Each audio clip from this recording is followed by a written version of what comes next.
what's up mga katropa? Magandang araw po sa inyong lahat mga katropa. So for today's video mga katropa, ayan, may isi-search lang akong kwento sa inyong mga katropa. Itong kwento na ito mga katropa is kwento namin ito ng mga kababata ko nung kami bata pa, ayan. And then, itong kwento na ito mga katropa, kwentong may kambal nung pinanganak. Ayan. Marami kaming magkakaibigan, mga katropa. 4 doon ang may kambal. Sino-sino? Ito sila.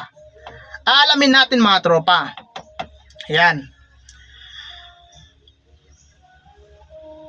Nung isa kong kaibigan mga tropa,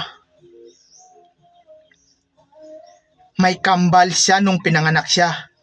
Sabi daw ng mama niya, nung pinanganak daw siya, may kambal daw siya. Ito ang kwento.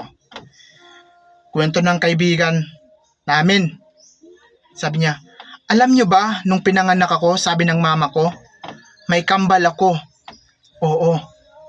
Nung pinanganak ako, sabi ng mama niya, may ahas sa bubong nila. So, ibig sabihin, yun ang kambal ko. Sabi namin, paano mo nalaman yan? Sabi namin ng mga kaibigan ko, kasi sabi ng mama ko, nung pinanganak ako, may ahas sa bubong. Sakto, sabi niya. Kaya may kambal akong ahas.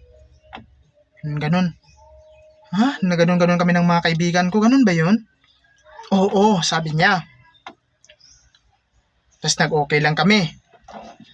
Tapos sabi nung pangalawa kong kaibigan, kababata ba, sabi niya, ako rin, may kambal ako.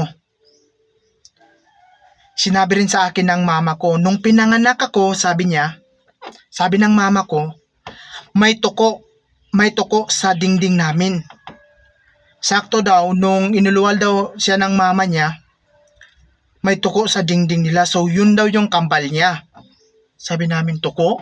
Oo. Tapos nun, nag-uulang kami, nag-okay lang kami, ganun ba yun? Okay, na ganun lang kami. Tapos, yung pangatlo kong kaibigan, sabi niya, ako rin, may kambal ako. Nung pinanganak ako, sabi ng mama ko, sabi ng mama niya, may pusa sa tabi ko. Sa tabi ko mismo, sabi niya. Sabi ng mama ko, nung pinanganak ako at nilagay ako sa tabi ng mama ko, may pusa sa tabi ko. Ganun siya. So, ibig sabihin, siguro, kambal ko yun. Siguro, kambal ko yun na ganun siya. Na ganun ako. Nag-okay lang kami.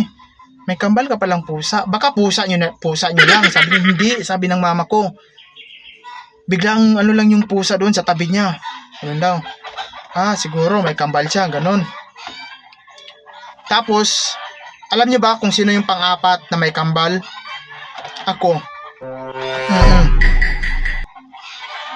Nung pinanganak daw ako mga tropa, sabi ng mama ko, may kambal daw ako mga tropa. Oo. May kambal ako. Tanong ng mga kababata ko, anong kambal mo? Ang ganoon siya. Sabi ng mama ko, ang kambal ko daw is panyo. Nung pinanganak ako, may panyo sa tabi ko. Sabi ng mga kaibigan ko, baka pinangpunas lang yun sa'yo, hindi yung kambal mo, baka pinangpunas lang, pinangtrapo sa'yo, kasi bagong silang ka pa. Sabi ko, hindi. Yun yung kambal ko talaga, sabi ko. Sabi ng kasama ko, tarantado, baka pinangpunas lang yun sa'yo, ikaw talaga, naganon siya. Di na ako nagsalita. Sabi ko, siguro, pinangpunas lang yun sa akin. Yun lang. Yun lang yung kwento ko mga tropa. Ang boring, no? Boring ng kwento ko. Pero maraming salamat din kasi pinanood nyo yung video. So, yun. Thank you. God bless sa panonood ng ating video. Bye!